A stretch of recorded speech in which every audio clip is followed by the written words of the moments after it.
Okay, that worked. Thank you so much. Hello, everybody. Thank you so much for being here to this talk about social media marketing for game discoverability. The intended audience for this talk is for beginners in the studio, someone who has a little to no experience in marketing and would like to learn a little bit more about how to leverage marketing and social media to promote their game and their project. Actually, this is the second title for this presentation because the first one was something that sounded something like this. So, using TikTok for the first time to hope people will like the game I worked on nights and days for the past years. Please. I think this is something that people can relate to. And yeah, but it seemed a little bit too direct for a first try. And on the overview, actually, this is what we're gonna talk about. So the presentation is fine. The presentation is gonna be divided into three macro areas. We're gonna talk about the what, so your message, how to craft your message, and how to use the message you've been creating for marketing collectors to pitch your game, and also in social media.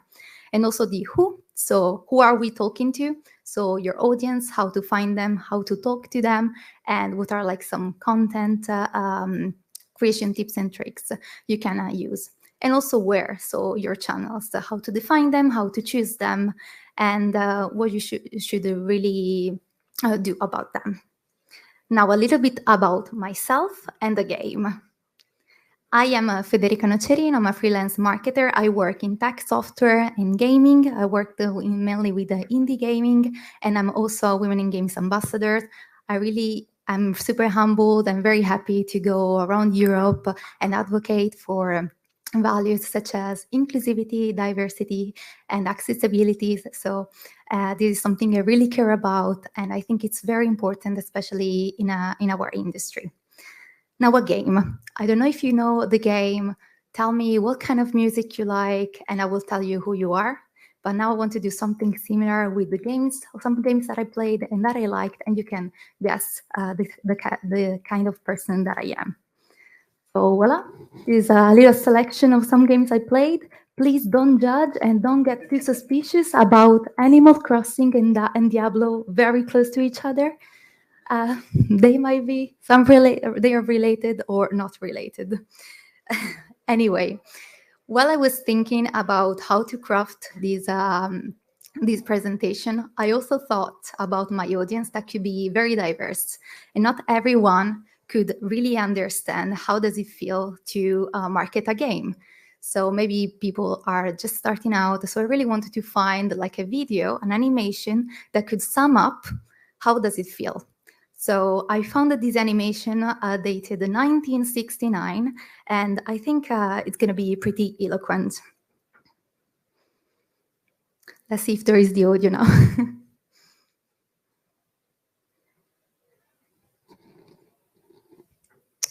There is no audio, but you can imagine a very soft classical music going on. It is indeed called Bambi Meets Godzilla. And this is the entire animation. So yeah, imagine it going. Of course, written by Marv Newland, but you will see.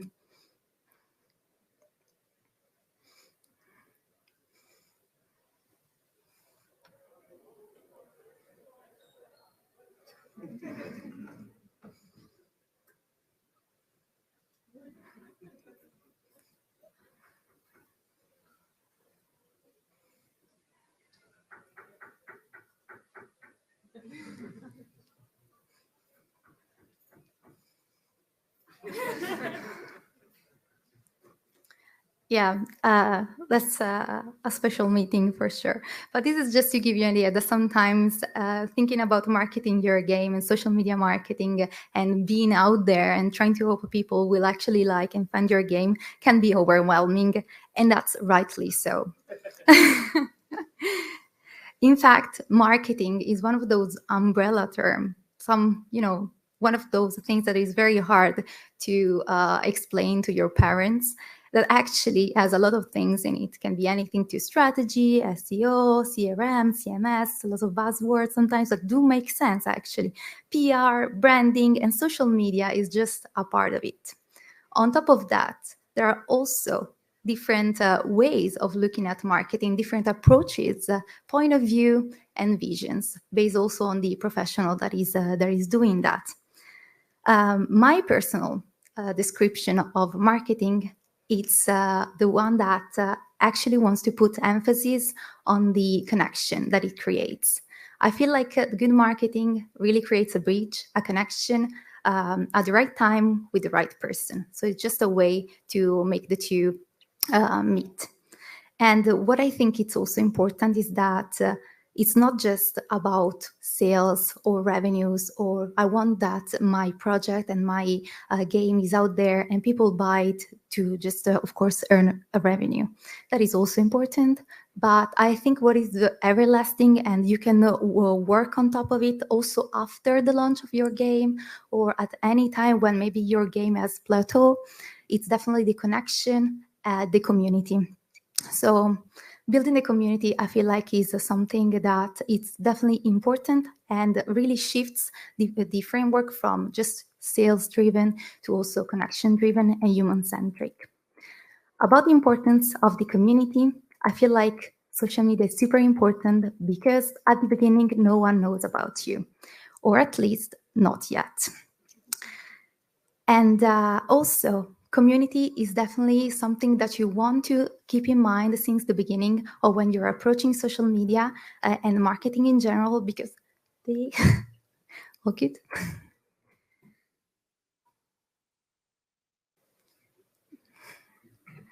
Oh no, I'm so unlucky.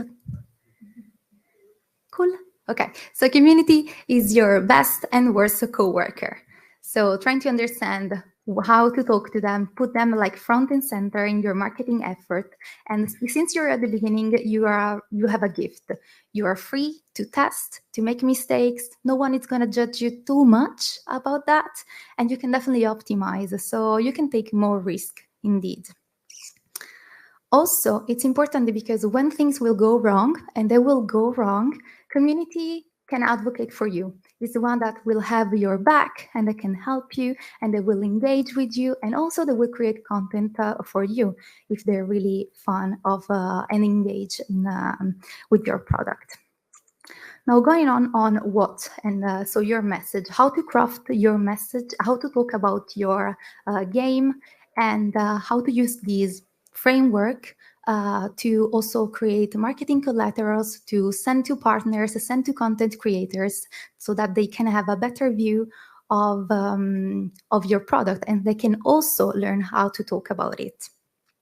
So I'm going to present you a framework and what you have to do, if you want, of course, to create a very nice and clear communication plan and trying to understand how to communicate better about your game.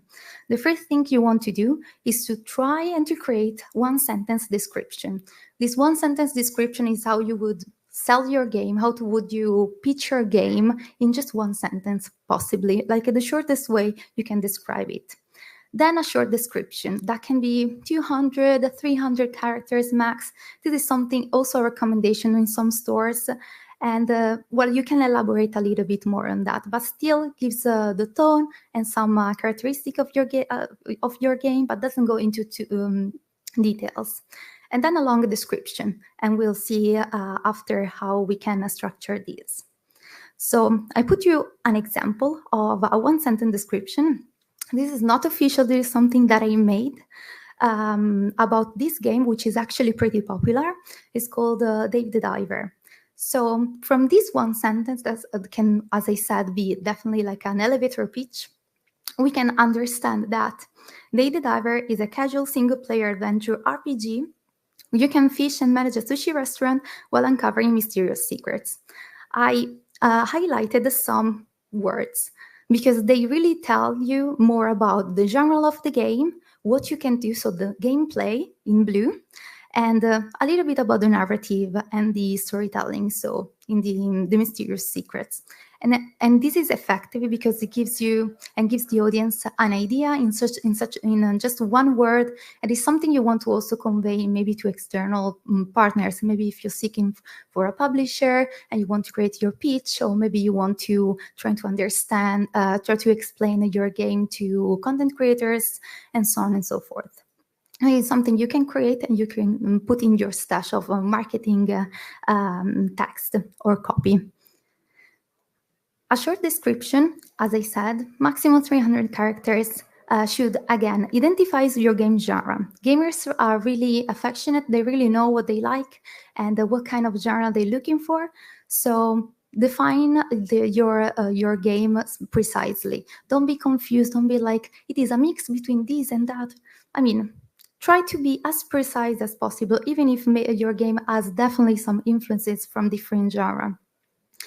And then use specific verbs detailing your game's primary mechanics and player action, which is the gameplay, what you're creating. So all of the gameplay, people, what can they do in your game?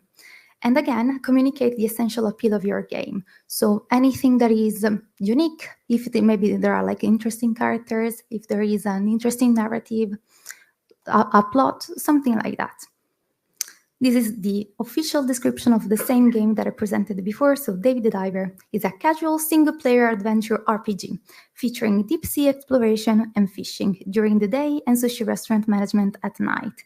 Join Dave as his quirky friends as they seek to uncover the secrets of the mysterious blue hole. So you can see a bit the difference. So whenever you create your bank of copy or text, you can definitely see how you can elaborate a little bit more on the same concept of the first elevator pitch and add a little bit more details into that. Again, I color-coded again some words so that the red could definitely define the genre, the blue, the gameplay, and the storytelling in purple. Now for the long description. The long description is the one that you want to definitely put in press kits, you want to share with content creators, and it's a richer description where you can explain a little bit about the story, the characters, and some features in details. You can definitely add more about your unique selling points. So anything that really makes your game stand out. It's maybe it's the art, maybe it's some choices, maybe it's the gameplay, maybe you have implemented some mechanics, some new loops, and you really want to make them shine in this description. The example that I put always on the same game is just one description of a feature. So just imagine that usually you want to choose between 4 or 5 features to promote and create communication around. This is just the description of one feature, and we can say how detailed it is. For instance, casual combat and gathering gameplay with roguelike elements. You see how it is detailed and really calls to the audience that likes this kind of gameplay and this kind of elements. So again, I highlighted some words such as, of course, the kind of weapons you can use, the fact that you can upgrade, forge equipment, you have resources, there is some management, and again, there is some kind of mysterious force that is really part of possibly of the storytelling and the characters. Another exercise that you want to do after creating this kind of copy bank is defining your tag list or the features. So you want to possibly list 10 to 15 tags about your game. These tags are very useful because they can become hashtags on social media, but it can also become tags on your stores. If you don't know, maybe you don't have like a clear idea about what kind of tags are out there, you can definitely check out your competition and try to see what they're using, and something similar, maybe something that is not a direct competitor, maybe an indirect competitor, maybe what they're using. An indirect competitor is someone who maybe doesn't have your same product, but can have your same audience. So what they're using, and you really want to list anything from maybe the art style. Maybe you're using a pixel art, or maybe you're using a more realistic style, or maybe it's very story rich, your game, so you really want to highlight that. Or maybe you did a lot of research about the soundtrack, the levels, the gameplay, anything like that. This tag list, as I said, can become hashtag tags on stores, but can also become content creation ideas. So that's very important to keep that in mind. Also, for future content creation, maybe you can find like an artist or a content creator that is more into the storytelling rather than the art style, and so they can actually communicate about your game in a better way.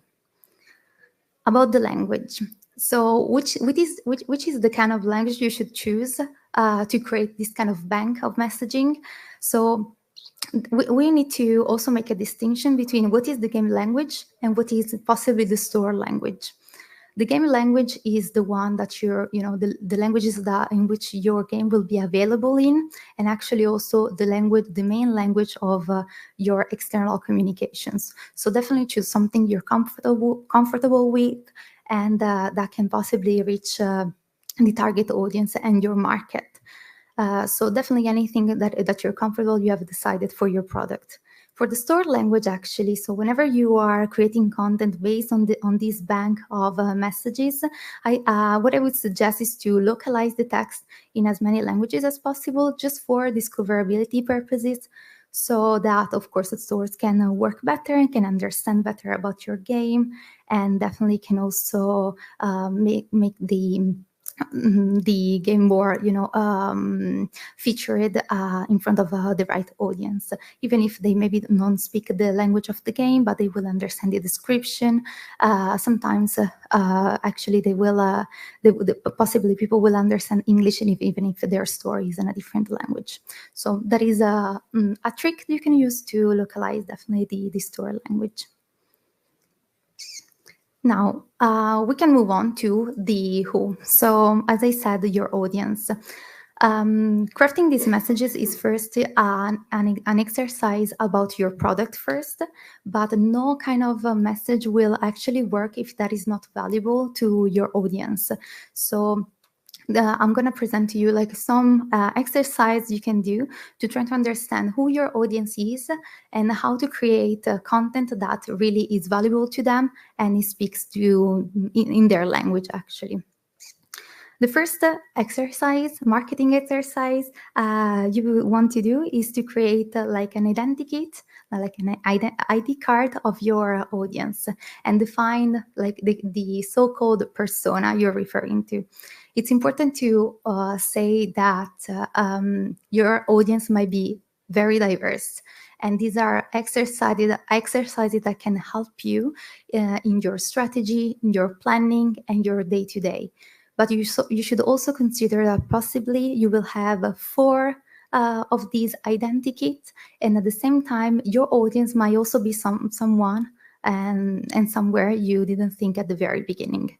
So trying to, of course, refresh always these kind of personas, and whenever you are doing your research, trying to make them richer, trying to add the quotes they could do, they could say, and the places where they consume the content. What I usually do is definitely to define the age, where they're from, the language, the platforms they use, which is the social media they use, what they want to consume content, what do they like outside of work or outside of school, what are their hobbies. So I always try to make it more personal and to make people not just users, but definitely humans. I think it's the best approach to create also content that they would like to consume, and makes your brand and your product more valuable to them. One way to do that is to use passion points. So passion points are a bit like the tag list about your game, but for people. So let's say you have defined the identity of 4 to 5 personas you want to target your product to. Try to define 10, 15 passion points, which is what they like. Do they like comics? Do they like watching Netflix? Do they like sports? What kind of sports? Do they like role playing? And use these passion points to create hooks and creatives. So for each identikit, define 10, 15 passion points, and then use these passion points to create hooks and different creatives. For instance, this is very simple, but just to give you an idea, if someone likes role play or something like that, you can definitely create like a campaign or a sort of creativity that actually reminds of role play, adventures, exploration. The same for if they like, for instance, action games. So you can create and craft like a copy that is more reminding them of action and dynamic visuals possibly. Or if they are into books or reading, definitely you want to, in this campaign, you want to maybe put the attention on a rich storytelling that is present in your game.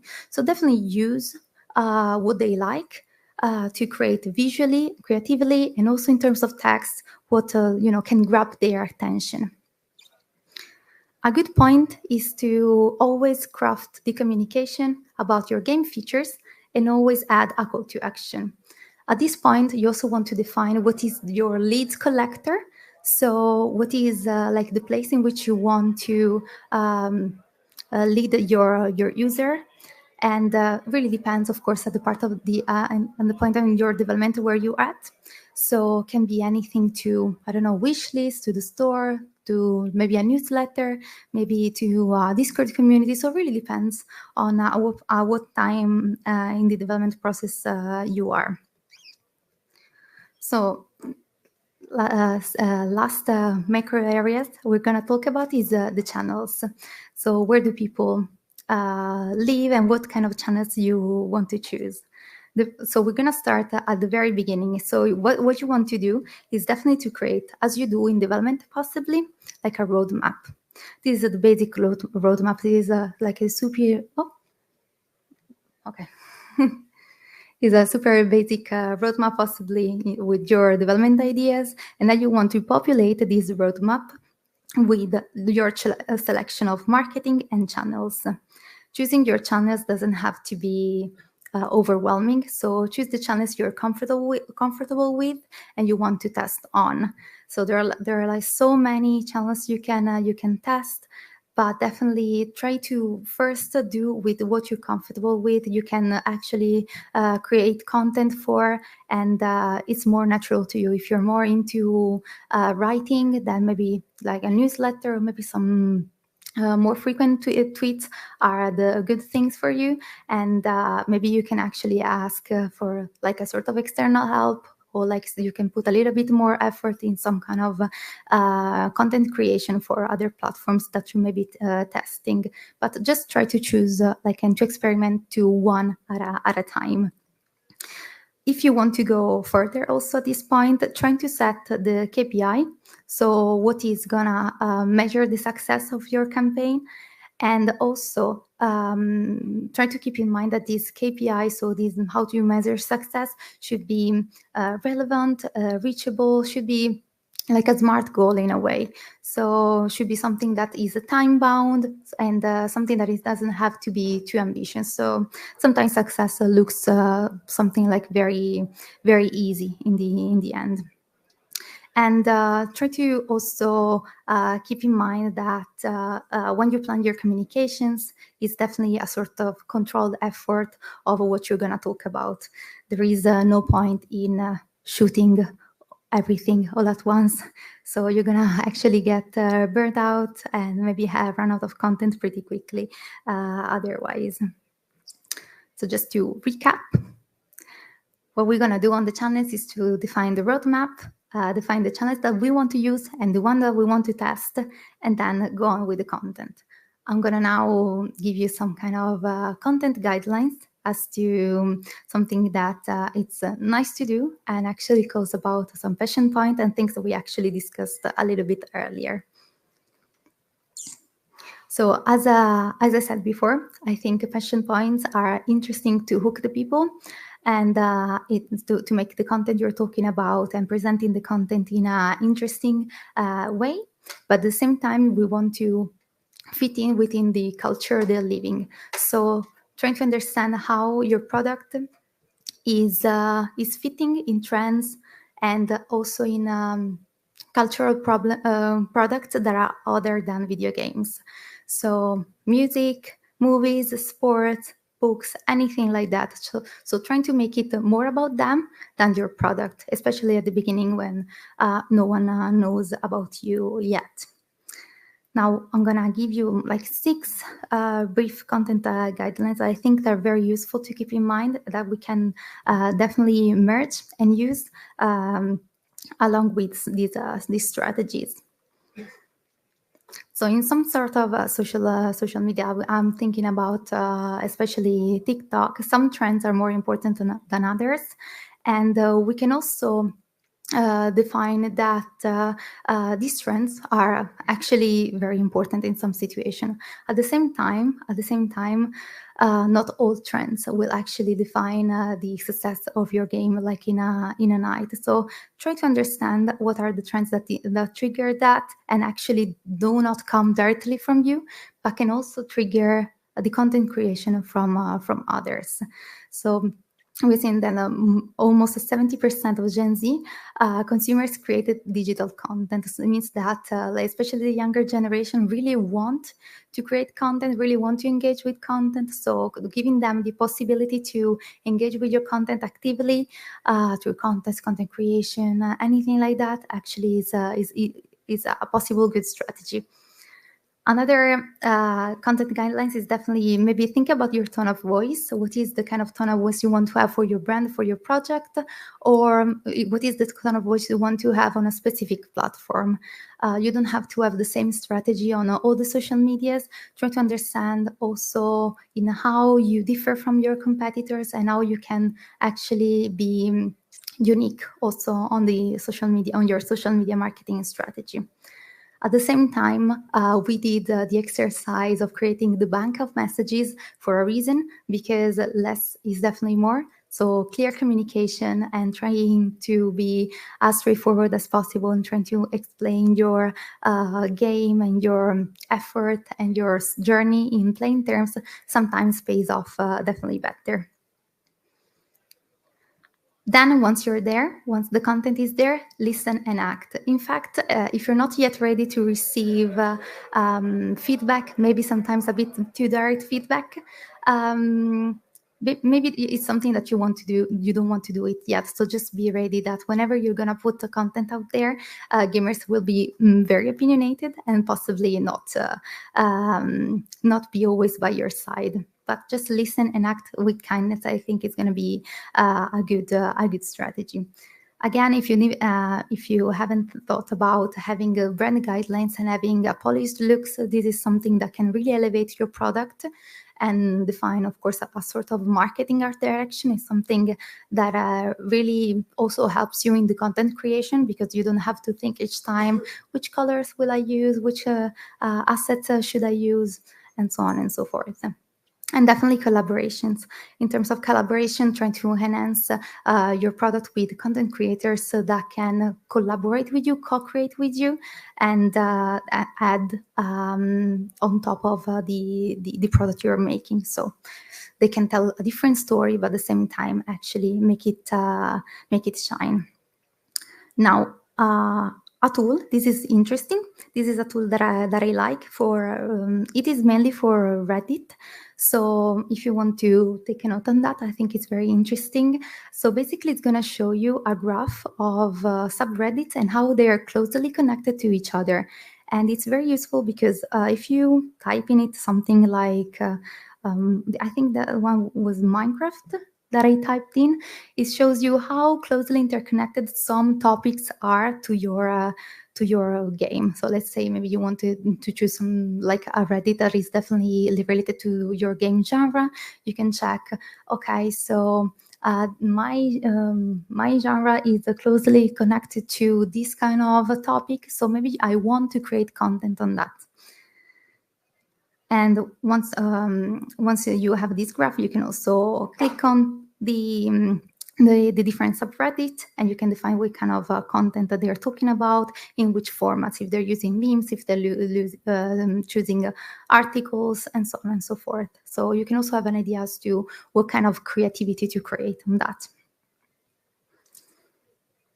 How to find out content ideas on TikTok. I don't know if it's something that is well known, but usually platforms such as social media have a huge and interesting bank of creatives in terms of advertising. So first, definitely you want to do your research in terms of the trending topics and the trends that are out there. At the same time, you want to use the platform native ads and stores to have an idea about the creativities that work best, and try to, of course, see how you can insert your project in that, and how you can create that based on these examples. At the same time, you can also expect to fail at first, but that is okay. Usually, some direct examples that I actually experienced was like some sort of easy or low numbers at the very beginning, and then a huge spike, and then back to low numbers. But those spikes actually helped always to enhance the awareness, and in that case, the wish list of the game. Last part in terms of creation and content creation is co-create with influencers. So I think that influencer and content creators are the true bridge to your audience, because people at the very beginning don't really follow you for your content and for your project, but because maybe you're still in development and they don't really know yet what to expect. So they will definitely follow the people, and they're more attached to the content creators. Trying to put the love they have and the engagement they have with the content creators in your product, it's a very good strategy. So try to think if there is a content creator that would like to collaborate in your game, creating a feature, creating a soundtrack, creating an illustration. This is something that usually they're very happy to do, and it really has a very good payoff on your product as well. Also think about maybe going to a sort of affiliate partnership. So something that is not just one go and one partnership, and you just contact the influencer is just for one campaign, but trying to understand how you can make the campaign longer, how you can become like a more affiliate, have a more affiliated kind of partnership with them, so that maybe they can earn over time, instead of just on one time and then maybe forget about your game if they're not really in love with that.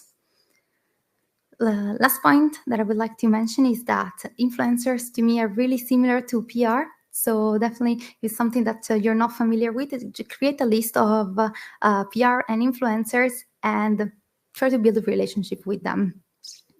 And once you have created the list, create the list of marketing bits you want to send to them.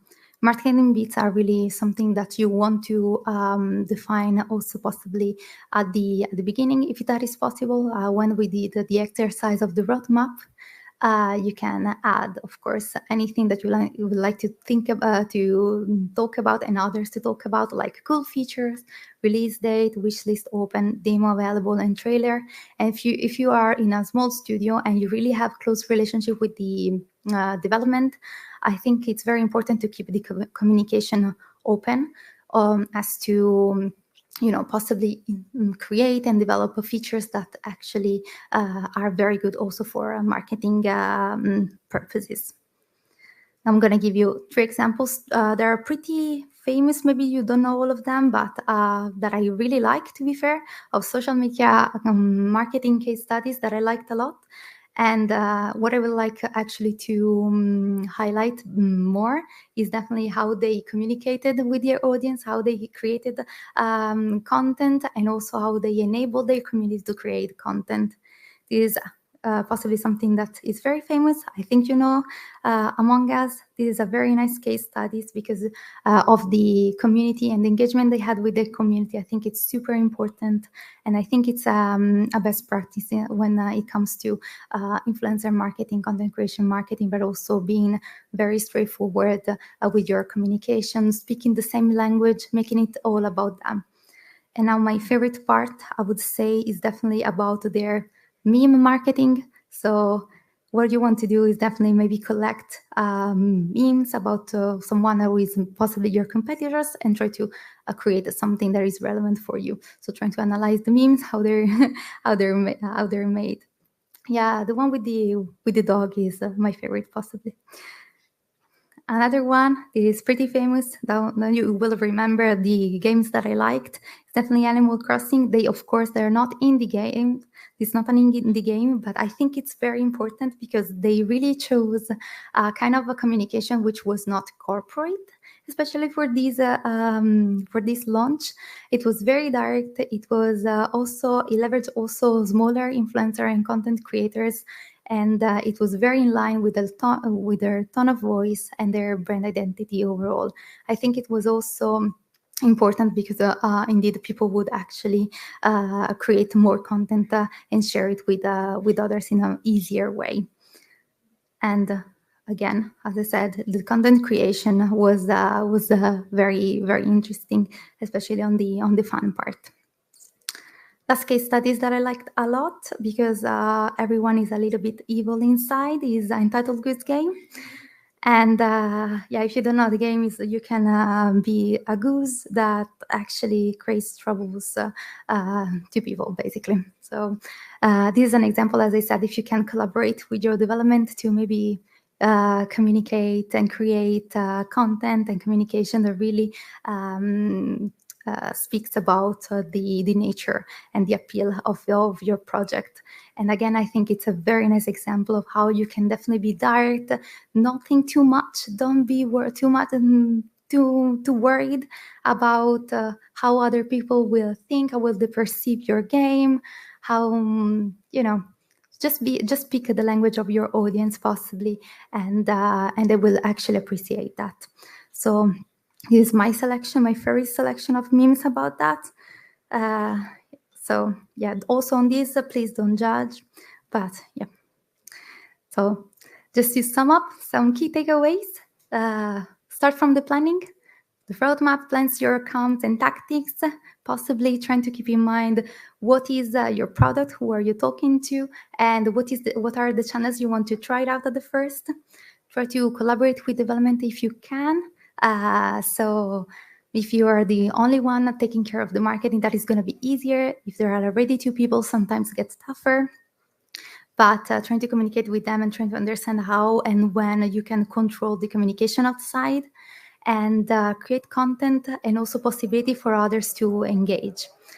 I think the most important takeaways is that it should be definitely about the others, trying to plan that by having the user in mind, the players in mind, and less about you, so that people can definitely engage more with you and feel part of your community and the bigger community, which is in the gamers and gaming ecosystems.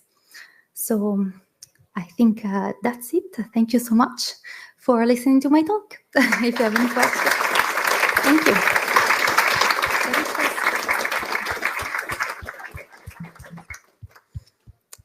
Thank you. I don't know if we have any time, if we have any questions, and otherwise you can feel free to contact me after the talk on social media. Happy to answer and help you more directly, actually. So yeah, thank you so much.